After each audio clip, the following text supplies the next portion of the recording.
أعوذ بالله من الشيطان الرجيم بسم الله الرحمن الرحيم رب اشرح لي صدري ويسر لي أمري واحلل عقدة من لساني يفقهوا قولي الحمد لله والصلاة والسلام على رسول الله.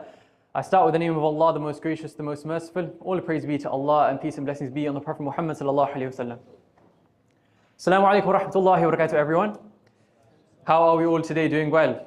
Good. Okay, so the talk today is going to be on degree apprenticeships. Now, can you please raise your hand if you know what a degree apprenticeship is? If you've heard of it, actually give me thumbs. Put your thumbs low if you've only just heard of it. And put your thumbs higher and higher if you know exactly what degree apprenticeships are about, how to apply everything about them. So give me some thumbs, just to get some interaction with the crowd. Okay, so we've got ranging thumbs actually, there's quite a lot of people. So I'm going to start from the basics of degree apprenticeships. And I'm going to work up and up. So inshallah by the end of this session, you'll be able to know what degree apprenticeships are, how to apply, where to look for them, what they cover, etc. So, firstly, what is an apprenticeship?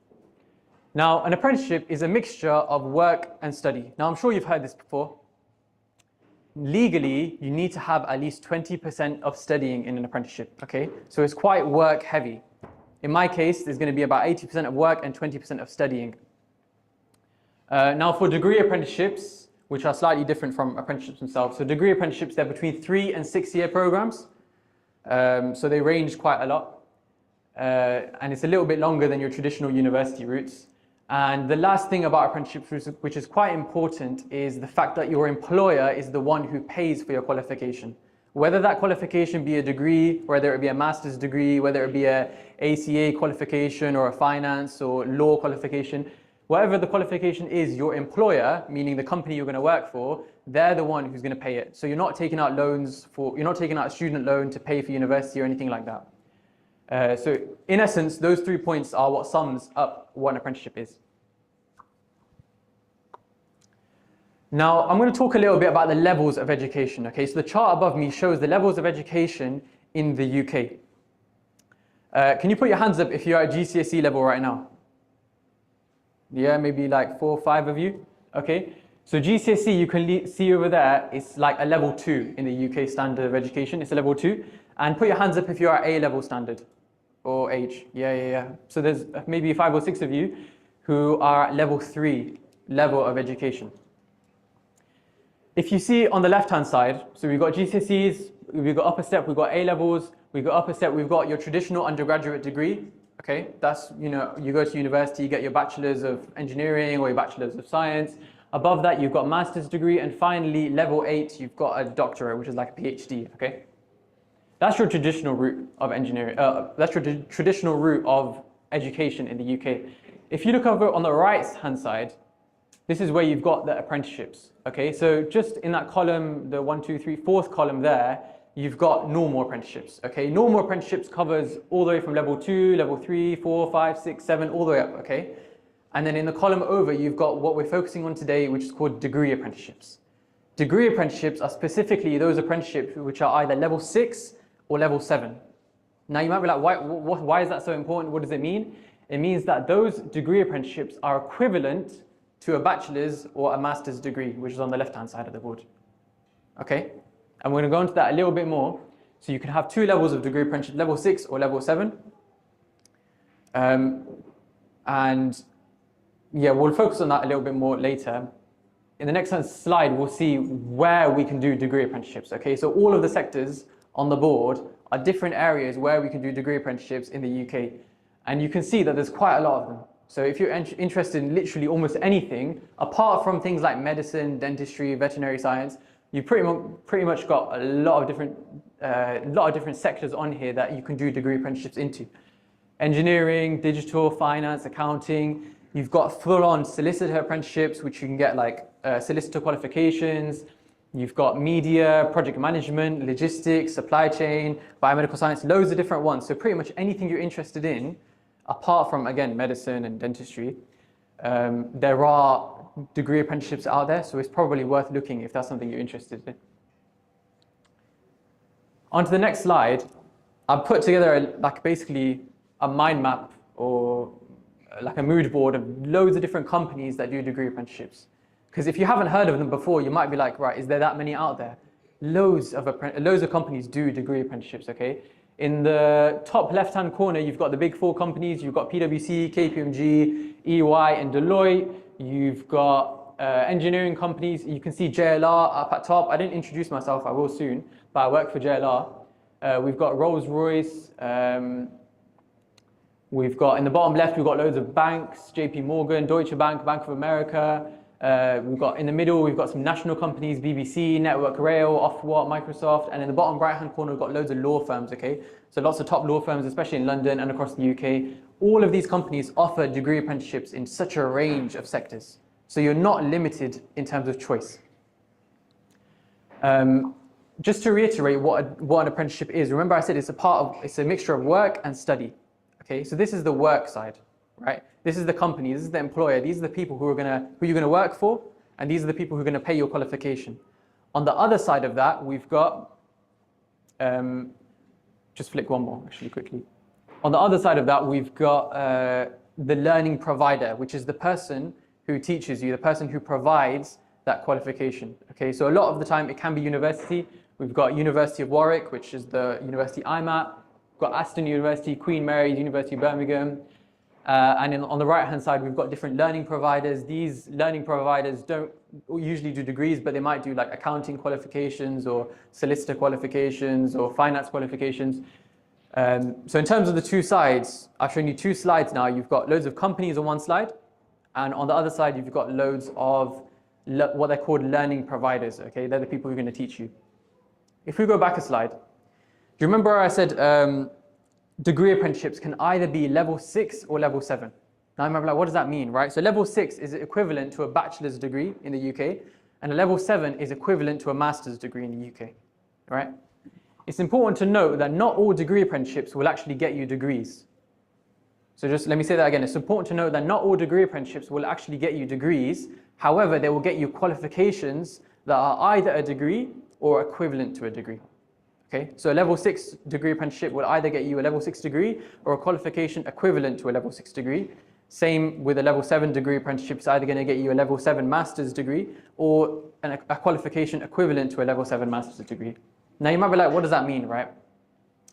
I've got bachelor's degree and I've got master's degree. We've spoken about those. We know what those are. Under that, I've got an SQE, which is a solicitor qualifying exam. So if you're going down the law route, if you want to be a solicitor, you sign up, you join one of the solicitor apprenticeships with one of the law firms. This is what you'll be studying towards. Okay, so that will be a 6-year program. That solicitor qualifying exam is what allows you to be a solicitor in the UK, and that is equivalent to a master's degree. So that would be a level 7. Same with CIMA. CIMA is a level 7 qualification. It's a finance one. And under that, we've got ACA and ACCA. They're accounting qualifications. Again, level 7 accounting qualifications, right? So you won't always get an accounting degree through the degree apprenticeship, but you will get an ACA or an ACCA qualification, which is equivalent to that level 7 master's degree. And to be honest, you don't always need a degree to go into an industry, as long as you have the qualifying examination or the qualification in the UK. That's more than enough, right?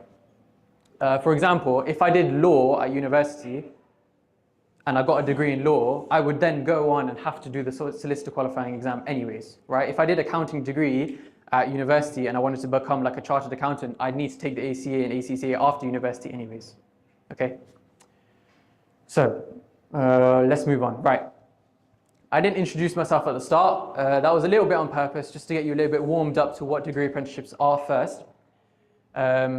Now I'll be going through my story. So my name is Suleiman, right? I'm a 3rd-year engineering degree apprentice working at Jaguar Land Rover, and I'm partnered with Warwick University. Okay, so remember I said there's a company and a learning provider. It's going to be Jaguar Land Rover, which is an automotive car company, and Warwick University, which is the learning provider who, that's where I do my engineering degree. Now, a few years ago, I was obviously doing my A-levels. Okay, for my A-levels, I did maths, physics, further maths, and chemistry. So I was quite academic in terms of my A-levels. And I went down the traditional route, which most schools will push you towards, which is applying to university. Where all schools, pretty much everywhere, encourage you to apply to university. You do your UCAS, personal statement, all of that. You apply to your 5 universities, whichever ones you want to go down. Usually the teachers will help you, or you might do it with your friends and stuff. So I went down that route. And again, I was quite academic at that time, so I did shoot high and I shoot my shot, and I applied to Cambridge University amongst others. That was I was in year 13, September, October time. Around December time, I got an interview from Cambridge. I was like, oh, that's good. I did the interview from Cambridge, and I think January time is where I got the offer from Cambridge. Obviously, that was quite a shock to me, a shock to my parents as well. And right then, anyone maybe in their sane mind would be like, yeah, obviously, if you got an offer to go to Cambridge for engineering, that's the one you're going to go down, right? Especially from my background, from a South Asian background, a lot of parents are going to be like, oh, they want their son to go to Cambridge, obviously. Who wouldn't? So that was quite quite an obvious choice, some would say. But then about a month after that, so probably January, February time in year 13, I started looking at degree apprenticeships. And I started realizing that actually university is great. It's the traditional route. A lot of people do it. However, it's not the only route. Degree apprenticeships are there. And I thought, no way, this can't be true. There's no way that I can get a degree in engineering. I can work for a company and the company can pay for it. I get experience and all. I was like, this is too good to be true. It can't be. When I started researching into degree apprenticeships more, I realized that the actual, they're real things, they're tangible things, and they're a really, really good route forward. So I started applying to apprenticeships as well. I was quite picky with the apprenticeships I applied to because, again, I wanted to do engineering and I wanted to still go to a good university. And I ended up applying to JLR probably around February, March time. The process to apply to apprenticeships, you'll realize, and I'll talk about it a little bit more later, is very different from university. With university, most of the time, or some of the time, you'll get support from your schools, Your schools have been through the process, they know what personal statements are, you know what personal statements are, everyone goes down that route, it's very easy. Whereas for apprenticeships, it's like, I don't know what I'm doing, the school doesn't know what they're doing, nobody really applies to apprenticeships, they're a lot more niche, uncommon, not many people know about them. So it was a lot more difficult process because all of a sudden I had to then write a CV, I had to write a cover letter, I had to do like different interviews and situational judgment tests, and maybe you've heard of these things that I'm talking about, maybe not, but it's a very different process from applying to university. So I felt a lot more isolated applying to apprenticeships, but when I did, it went okay. I got an interview from JLR, I prepared, alhamdulillah, I managed to get in and got the offer from JLR, and then I was like, whoa, I've got an offer from JLR, I've got an offer from Cambridge, what do I do now? Okay, so this was quite a difficult time in my life. I say difficult, alhamdulillah, I was so blessed to be in the opportunity in the first place, but I did feel at the time that, teachers and parents were pushing me in one direction maybe, or pressure from parents were pushing me in one direction, and maybe I wanted, or I thought that degree apprenticeships would be another good option. So decisions. This is where I was like, I don't know what to do. So for like quite a few months, I was kind of torn between these two. Well, do I go Cambridge? Do I go do a degree apprenticeship? I spoke to a lot of people, got their advice. A lot of people were like, oh, 20 years ago, Cambridge would be the way. Obviously, like, why wouldn't you go Cambridge? You'd be dumb not to. And then some people were like, yeah. Some people were like, okay, 20 years ago, you should have done Cambridge, but now times are changing. Do you really want to take that loan? Do you really want to take the loan that comes with interest? And, is that worth going to Cambridge for when actually you can just still get a degree and work for an engineering company and get it all paid for? So, I was torn between these two decisions. Eventually, I ended up deferring my offer from Cambridge for 1 year. So I emailed Cambridge, I was like, oh, please can I have a deferral? I didn't mention the degree apprenticeship, but I said like mental health and religious reasons. I need to work for a year to earn some money so I don't have to take a loan for university. And eventually, alhamdulillah, they managed to accept the deferral. So that means instead of starting in what would be September 2023, I moved it to an offer from Cambridge for September 2024. And I thought, great, now I've moved that can be my almost safety net, and I can start the degree apprenticeship. I can almost try the degree apprenticeship for a year and see how it goes. After a year, I was like, right, this degree apprenticeship's great. Like, I genuinely enjoy it. It's really, really good. I'm going to reject my offer from Cambridge and I'm going to stay on with the degree apprenticeship. And here I am today in my 3rd year. It's a 4-year course, by the way. So that's kind of my story. Since then, I have been helping a lot of people to get into degree apprenticeships, helping people with the process, kind of raising awareness about them, because I do genuinely believe that it's an overlooked route and it's a really, really good and genuine route, especially for Muslims. The reason being is because you don't need to take that loan and that interest that comes with it, that comes with university. Okay. So let's see. Comparison of university versus degree apprenticeship.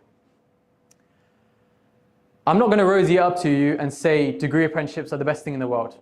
Okay, so I'm going to give some pros and some cons. Because right now I've only spoken good about degree apprenticeships, but they're not like the easiest thing, they're not the be all and end all. We'll see here. So financially, it makes sense to do a degree apprenticeship. For a university, your tuition costs are going to be 9.5K a year. If you're moving out, you're taking at least maybe 8K a year maintenance fees.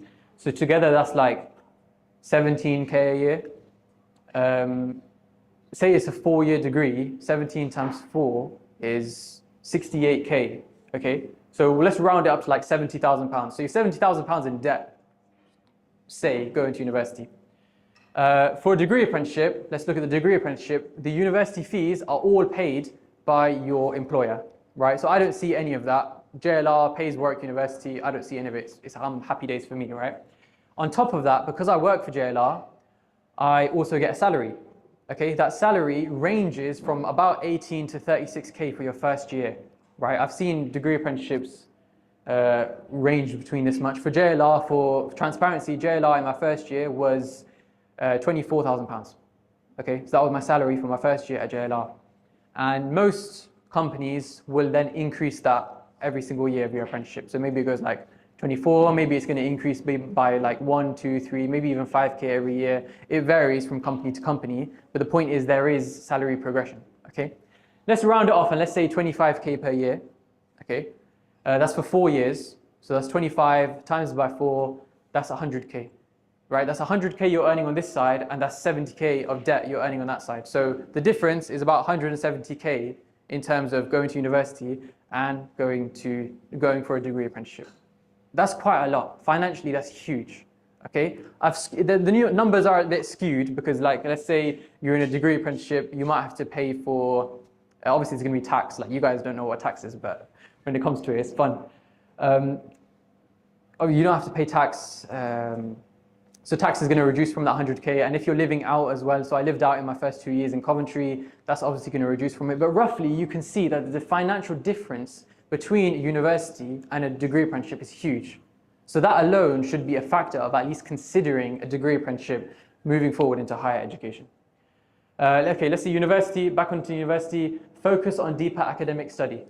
Okay, so if you're someone who wants to go down deeper into academic study, maybe do a PhD or doctorate, go into research, then university is going to be a lot more suited for you. Because in my degree apprenticeship, a lot of the study that we're doing is linked back to my workplace. It's very practical. It's not very theoretical.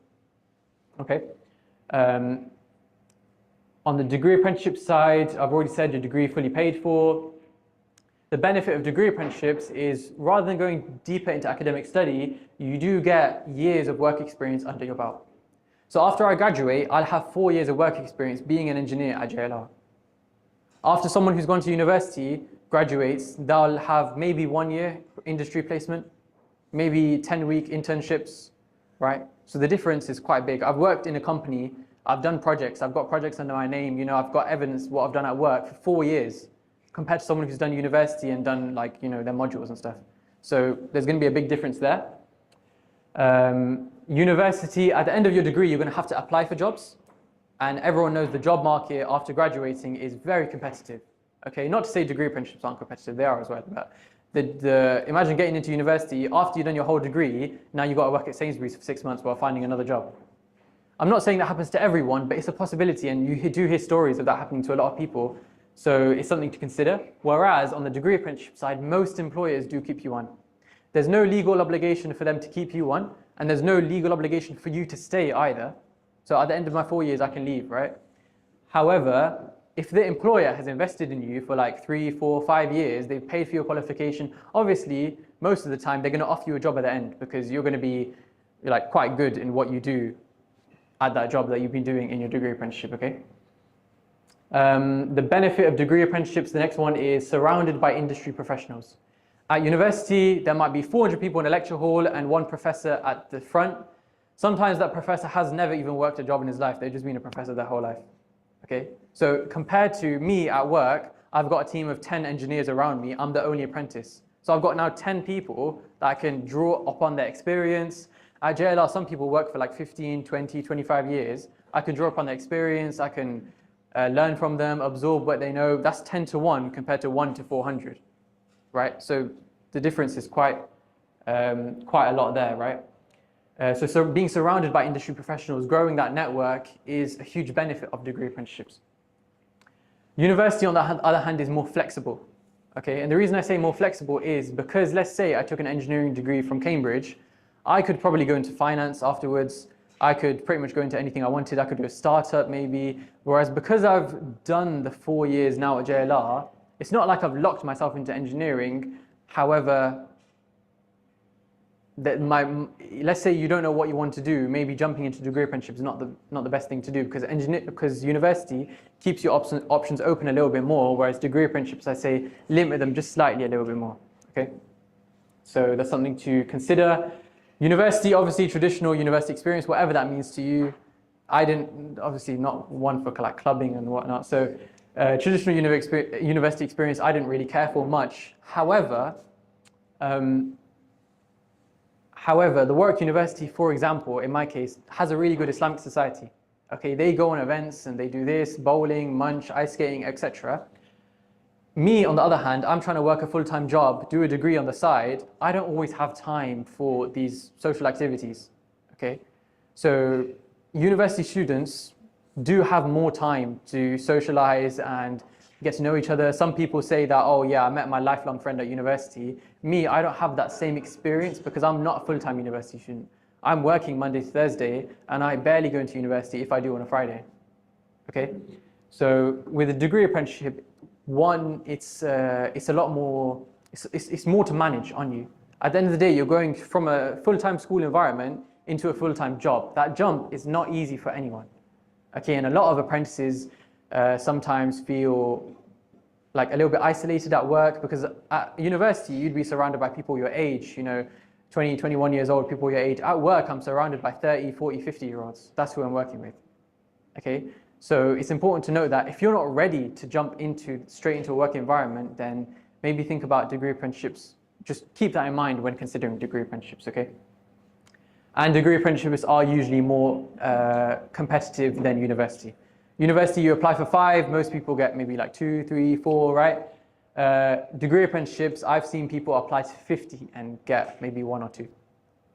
Okay, so they are a lot more competitive as well. Let's see, where to find apprenticeships. Now, I've spoken a lot about apprenticeships. I'm sure you know what they are now, roughly what they entail, the study and the work, the employers, the learning providers, where to find them. The first thing I'd say is be prepared. Before you go into the application season, be prepared. You need to do your research beforehand. Okay, so say if you're in year 12, the summer is a great time to start doing your research about what companies offer degree apprenticeships, which degree apprenticeship do I want to go down, what's their process like. The gov.uk, they advertise degree apprenticeships on there. The UCAS website also has some degree apprenticeships, and there's a company called Apprentigo, they do some degree apprenticeships, but really, it comes down to your personal research. Okay, people have tried to create like a large database of all the apprenticeships out there, but no one's really succeeded. So it's very different from university, because with apprenticeships, you've got to apply through each company separately. Whereas for university, you can apply through all 5 through UCAS. Okay, so it's a very different process. So what I'd say is you do have to research and be prepared and really know what you're getting into before you go through the application season. And just for those of you wondering, the application season, it varies, again, company to company. But it's roughly, I'd say, October year 13 through to maybe April year 13. Okay, so companies open them at different times. So JLR is not opening until February, but I know Rolls-Royce opened back in November. So that's why you need to be prepared beforehand, because say I only started researching like degree apprenticeships in January, I would have missed Rolls-Royce's one. Okay, so you need to be prepared beforehand, essentially. If I go on to the next slide, I'll show that this is a picture I took from someone, and it's a spreadsheet. And what this spreadsheet shows is basically tracking their applications to degree apprenticeships. The reason I added this is to show you how competitive these things really can be. Okay, so on the left, you can see all the companies. If you can't see, I'll read some out, but it's like it's got BMW, Morgan Stanley, Capgemini, Lloyds Bank, all the companies on the left-hand side. Okay, in the next column, he's got salary. Okay, he's blacked some out, but basically he's got salary in the next column.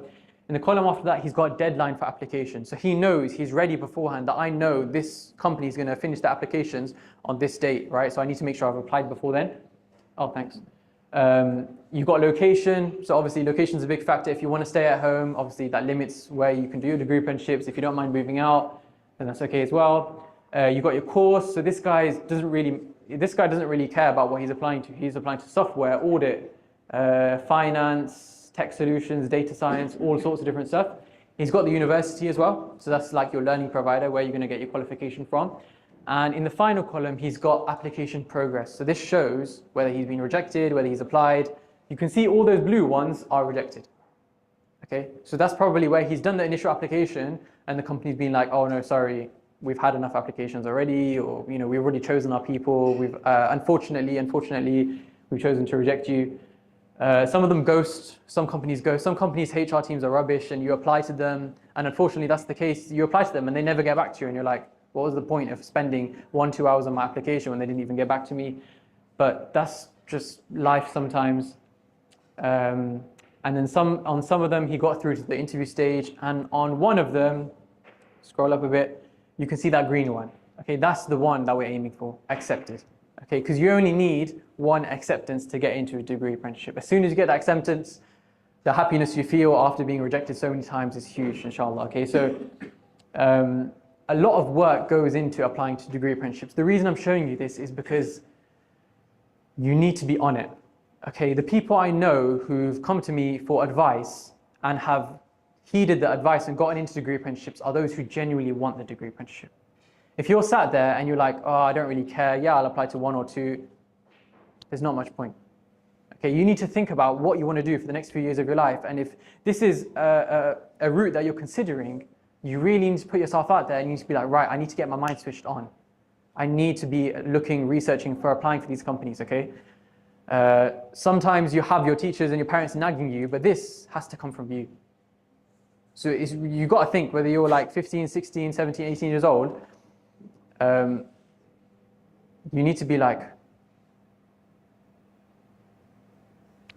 making sure that you're concentrating and on it during the application season.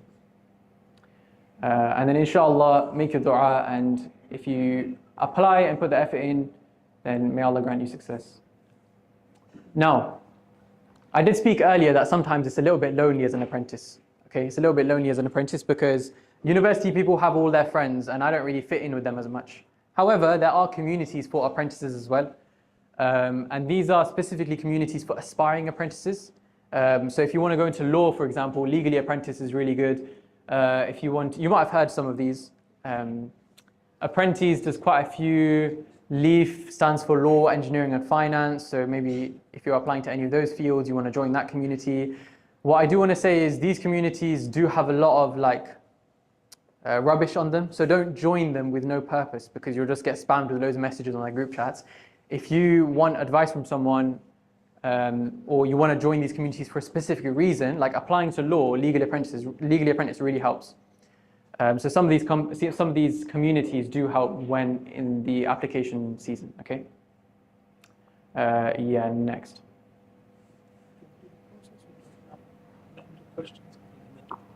Shall I? Yeah. Okay. So I know I've been speaking a lot. Sorry, there was a lot to get through and we didn't have much time. Does anyone have any questions at all so far? Anything on your mind?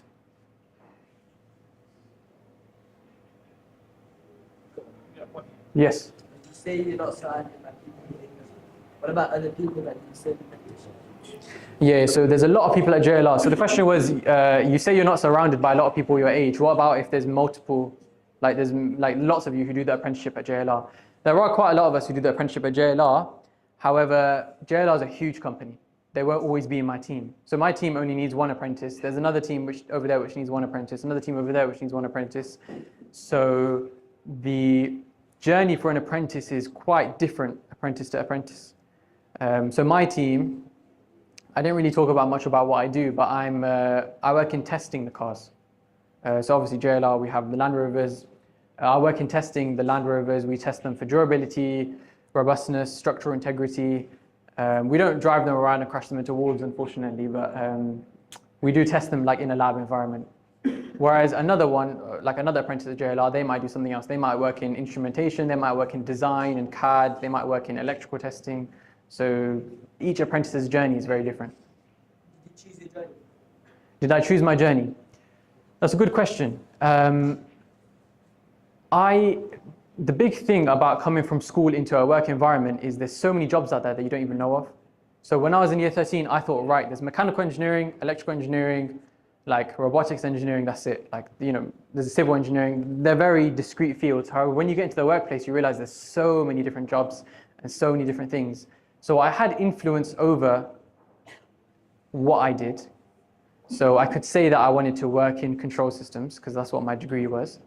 However, I didn't tell them that I wanted to work in the testing team. I could have been put somewhere else, for example. So it's based on business need sometimes. But sometimes when you're applying to degree apprenticeships, the company will give you like an option, or sometimes they'll tell you, do you want to roughly work in design, or do you want to work in testing, or do you want to work in this? So sometimes you have influence over the decision, but not much. I applied for 3 and I got accepted into 1. However, the reason I didn't mention that is because I would recommend applying to a lot more. Like, alhamdulillah, it was probably luck that I got accepted into that 1. However, they're very competitive schemes, so I would make sure that you apply between 10 and 15 and make sure like you're on it with the applications, basically. Yes? So I think you mentioned before, so the applying to the degree level apprenticeship, was that done while studying in year 13? Was that done after you were in the course? So the question was, do I apply for degree apprenticeships during year 13, or is it done during, like after my A-levels? During year 13 is the answer. Okay, so the application season varies from company to company, but it's roughly October year 13 is when companies start to open, or maybe even September, through to like April of year 13 is when companies start to close. But they can close any time during that period. So you've got to make sure that before that period, you've already researched which companies you want to apply to and when they're going to open and close, basically. So you're prepared beforehand. In short, it's the same window as in lead time was fine to plan to getting the offer, because obviously you've got the interviews and you've got the entrance. So more about Cambridge. So I applied start of October. I got so there was I took the ENGA, but I think now it's called the ESAT. And that is probably about mid-October, which is like an admissions exam for engineering. I got the interview offer probably around November time, and the actual interview was mid-December. And then I got my offer by mid-January. Yes?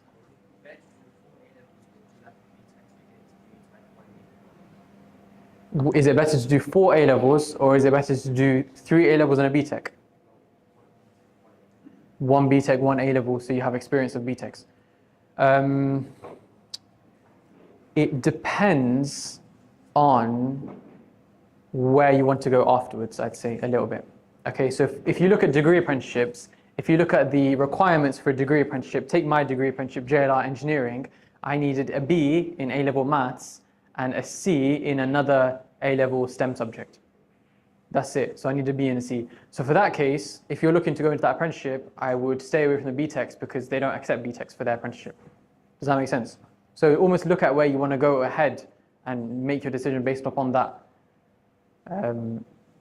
Most apprenticeships will accept A-levels. Not all of them will accept B.Techs. So although, you know, it depends on where you want to go afterwards, basically. Yes. Secondly, I've got 2 questions. One is, you just mentioned that Muslim would accept A-level. How about the new T-level? Would that be acceptable in some of these companies? The second question is that if you have a gap year or a number of gap years before applying after your A-levels or T-levels, would that be seen as a disadvantage for applying for degree apprenticeships? Okay, 2 really good questions by the brother. So the first question was regarding T-levels. Do employers accept T-levels for degree apprenticeships? The answer to this question, I've never seen a company accept T levels for a degree apprenticeship. However, I now want to stress the difference between a degree apprenticeship, which remember at the start was a level 6 or level 7, and higher apprenticeships, which might be like level 3 or level 4, right? I've seen some level 3 and level 4 apprenticeships, so you know where it's like advanced apprenticeship or higher apprenticeship kind of area. I've seen some level 3 and level 4 apprenticeships accept T levels and BTECs a lot more readily than level 6 and level 7 degree apprenticeships. They prefer A levels. However, I would say that the A-level requirements for these degree apprenticeships is a lot lower than your traditional university routes. For me to get into Warwick, like I'm at Warwick now, but for me to get into Warwick through a traditional route, I needed AAA. For me to get through the degree apprenticeship route, I needed a B and a C. So degree apprenticeships do offer quite a lot lower grades for entry, but it is still A levels as opposed to BTECs and T levels. Whether that changes in the next few years, I don't know. Second question with regards to And with that, taking should I take that or? Yeah, so companies don't care. So there is a slight caveat, but on the whole, companies don't care about age because they're not allowed to discriminate on age. It's like legally against the law, right? So I've seen people take their A levels, really not want to go to university, apply for degree apprenticeships, not manage to get any in their first year, decide to take a gap year, work, and apply to apprenticeships again, and you know, on the second cycle. And I've seen people take up to 1, 2, even 3 gap years, and then finally get their apprenticeship. Companies won't look down on you for taking a gap year. It will be better if it's like if you take a gap year and then in the interview stage explain why you took a gap year, explain what you're doing in your gap year. Like it almost opens up. It does open up like a field of new questions they could ask, but as long as you've got answers to those questions about what you're doing, you're not wasting it, blah, blah, blah, like it can almost prove as a strength as opposed to a weakness at all. So they don't care in that sense.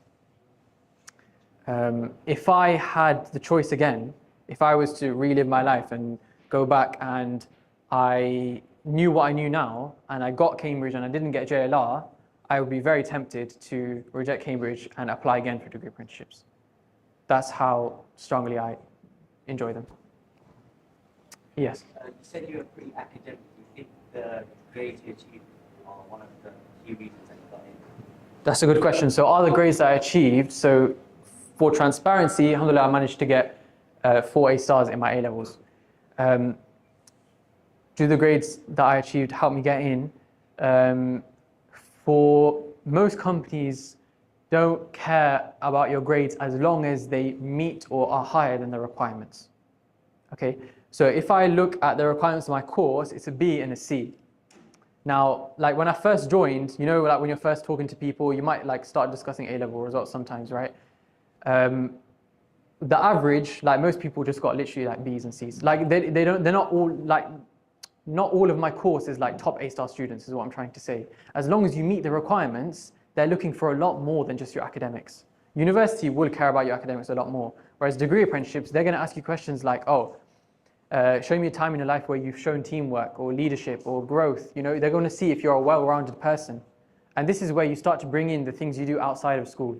So whether you're a swim teacher or whether you're a scout leader or volunteer, whether you volunteer at your local mosque or whether you volunteer at charity shop or done DAV, that's when you're going to need to draw upon these experiences that you've had outside of school and start to explain that, yes, you know, I have teamwork, I have leadership, show that you're mature enough to understand what skills you developed in all of these areas outside of academics.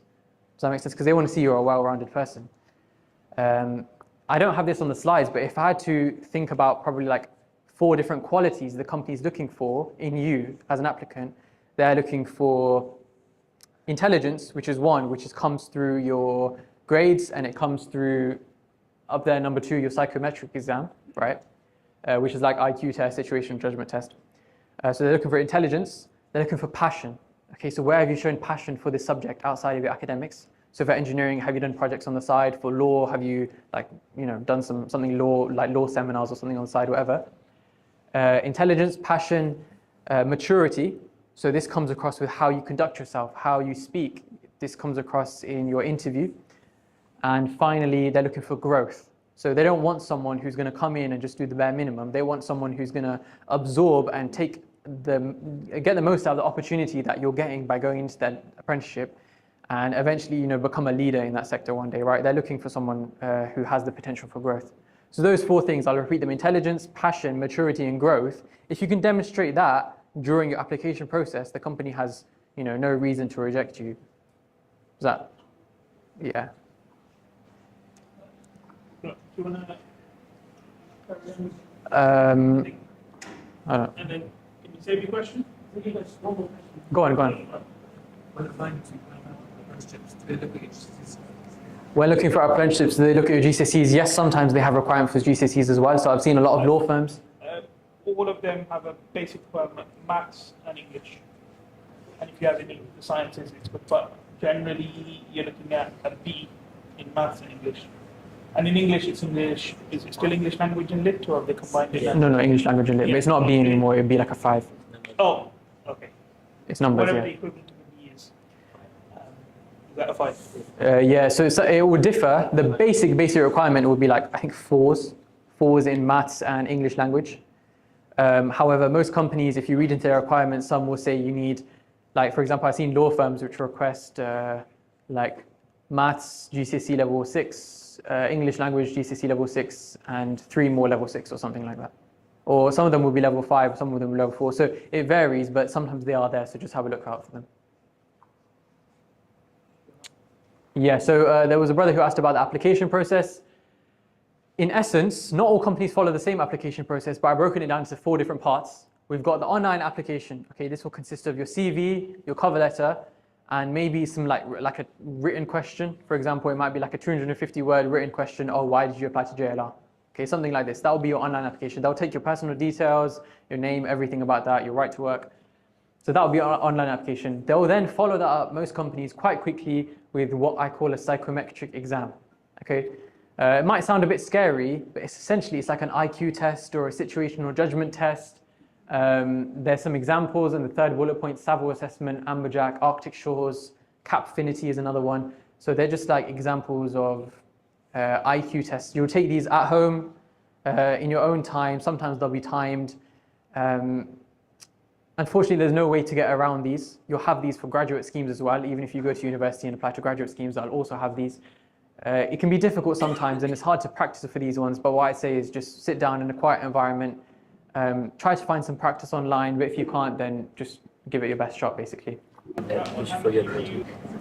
Yeah, that's a good question. So the question is there anything a Year 12 student can do now to strengthen their application when they come to applying in Year 13? The answer is yes. So one I talked about in probably Year 12 Summit is research.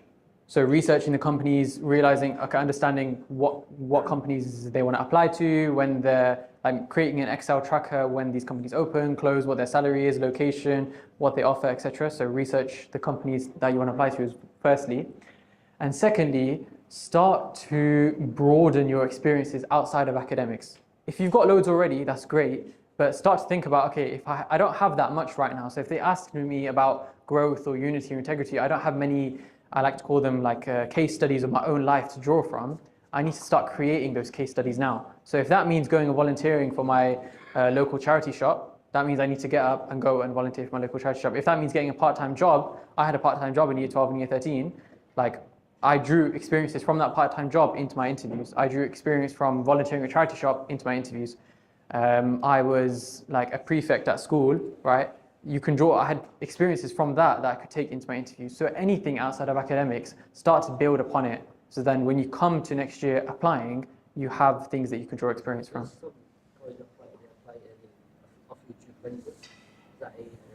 Yeah, Duke of Edinburgh is good. Yeah, anything outside. You can, don't belittle the experiences you do have. So you might be like, oh, I helped during Ramadan in the mosque. I don't have to mention that in my interview. But actually, if you spin it and you say, look, I was part of a team, we helped serve 200 people who come to the masjid every single night with food, there was catering, logistics. There's so much stuff that happens that you can draw experience from. If you spin it right and communicate that correctly into your interview, you've shown maturity and growth, intelligence and passion. Ticked all the boxes, yes. You said that you applied for 3 entry-level apprenticeships and you got 1. When you called for the interview for the other 2, did they just reject you solely based on this name? No, I got into the interview stage, but I never did them because I just wanted JLR, to be honest with you. I wanted one with a good university. And so JLR was partnered with Warwick University. So I was quite picky with the apprenticeships that I applied to, because not all of them are with Warwick. Some of them are with other universities, right?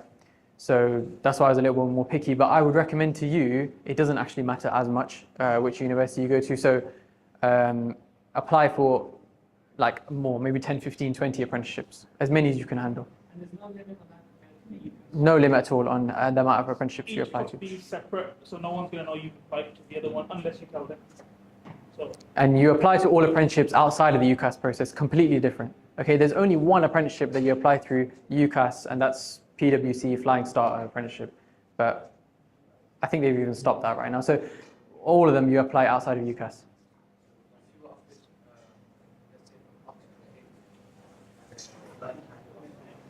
Say this again?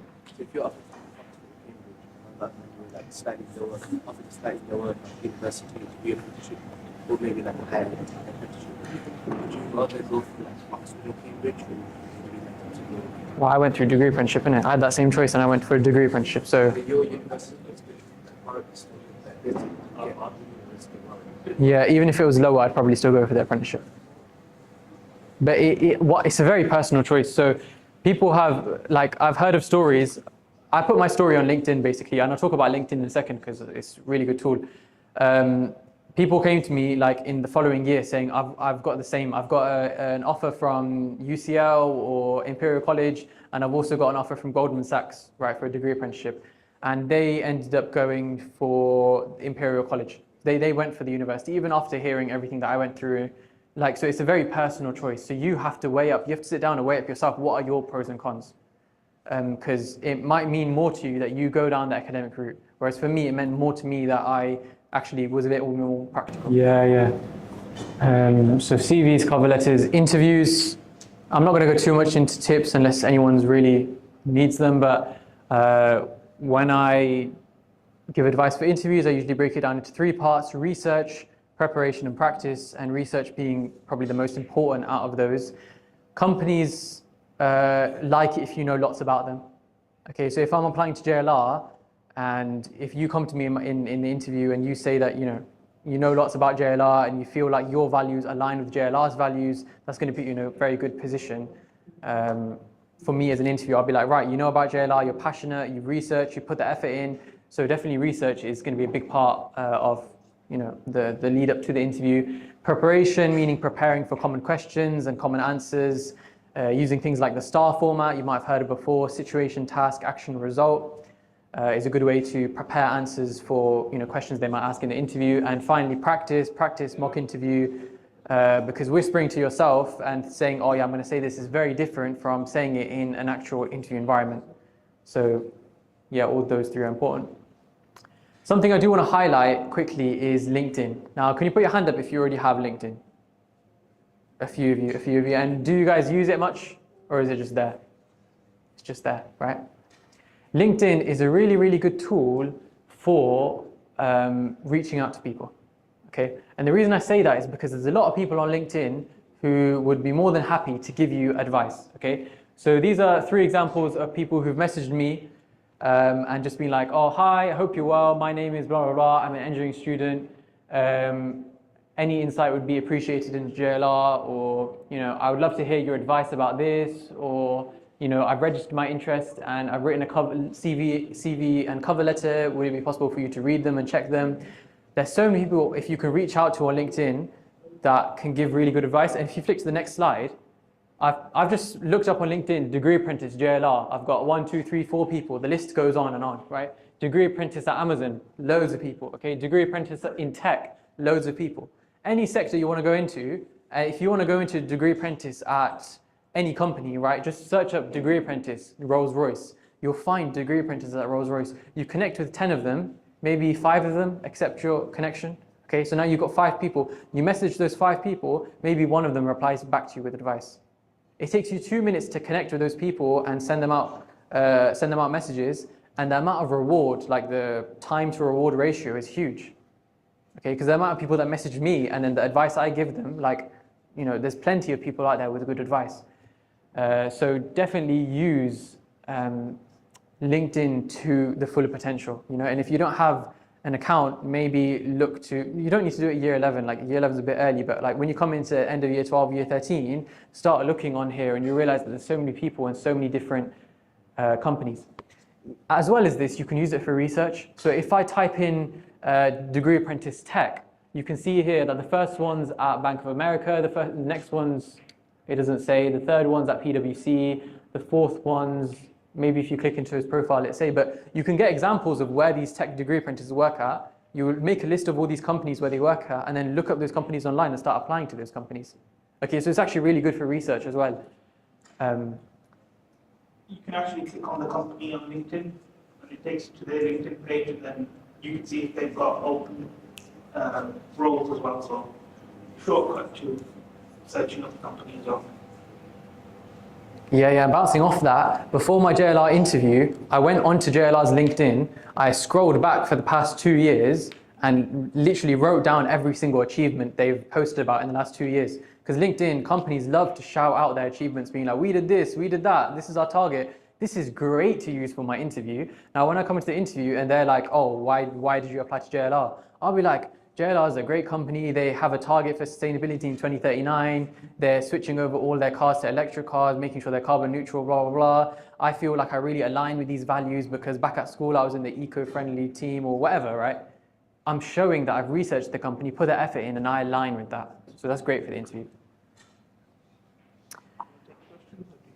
Just do my last slide, let's see. And finally, just some advice. There's pros and cons to everything, okay? So degree apprenticeships are difficult, they are hard, they're not the be-all and end-all. However, they're definitely a route to consider. There's pros and cons to everything. They might not be for everyone, but that's up to you to decide. Next one is never close doors on yourself. Okay, and the reason I say this is because at your age, and you know, when I was a few years younger, I felt like any decision I made, I was going to be that for the rest of my life. Like I felt like the pressure and the weight on me was huge because I feel like any decision I made was such a big decision. However, don't ever close doors on yourself, meaning you're never stuck in stone. So let's say I started my degree apprenticeship and the first few months I didn't like it. Guess what I should do? I should start looking at other options, start applying to university. Universities don't care if you've taken a gap year or worked for a year and then apply to them. So I can start applying to university, and if I didn't like the degree apprenticeship, that's fine, start applying to university and move out. If I went to university for the first few months and I realized, you know what, this is not for me, that's fine, at least you've understood that. Start looking for other things. Degree apprenticeships, there's quite a few people in my course who've been to university for their first year, didn't like it, dropped out, applied to degree apprenticeships, then started a degree apprenticeship the next year. Quite a few people do that, and the company doesn't care. And the university doesn't, obviously they don't care if you drop out. So you're not stuck in stone. So any decision you do make, always keep your mind open for other things. And lastly on that, if you've already applied to university, I would always apply to university as a backup, even if you're applying to degree apprenticeships. And say you get a degree apprenticeship and you get a university, try do what I did and defer your university as like almost as a safety net in case you don't like the degree apprenticeship. I mean, you always have a safety net to back up and go to university if you don't like it. Obviously, if you do like it, you can just reject the university anyways. So basically, never close doors on yourself. Don't feel like you're stuck in stone. There's always other options out there. And finally, the more you put in, the more you get out. I showed you that tracker where someone had like 50 companies. They were determined. They really wanted this. Okay, so if you really want this, you really have to show that through your effort. I want to ask about feedback. The company normally can see that feedback on their own. So if you get rejected, we'll send them an email, give them a call and say, please can I have some feedback, what did I do well, what didn't I do well? So that's maybe the next one then. So it's all a learning process. Just the other thing I want back to is, you know, that you were saying maybe some thinking on going to apprenticeship. They are. Medicine is in the 4th year of its trial year doing apprenticeship. The woman who's doing it, lives on Green Road here in Moseley. So it's on its 4th year, it's going to pass. Once that passes, dentistry, optometry, pharmacy, everything. Is that University of Bristol? Bristol University. It's not bad. It's Been cancelled? 4th year, they're doing the 4th year. It was in the. Okay, might change their mind. They ran I'm pretty sure they had a. They ran it for about 2 or 3 years and they stopped as far as I know. Yeah, that's what I Last year, thought. from what I understood, they were doing 4th year. I think they. Well, I think the ones who applied, they have to complete it. I know. Yeah, when you're Top level okay. consultants didn't like it. They didn't like the idea of doing apprenticeship in medicine. So maybe they have to tonight. yeah, I mean, well, consultants in medicine, I mean, is anybody here practicing medicine? So, I didn't mention it because it's not a very big field, but maybe inshallah the next few years they're going to introduce it. I'm just going to say, good, don't. It's not worth your time. Not in this country. But otherwise, Jazakallah khair for listening. Please, if you have any questions, then you can feel free to come to me or contact me. My number was on the board. And as a favor, I've got an Instagram channel, so if you can please come to the front and quickly follow it, that would be much, much appreciated. Jazakallah khair.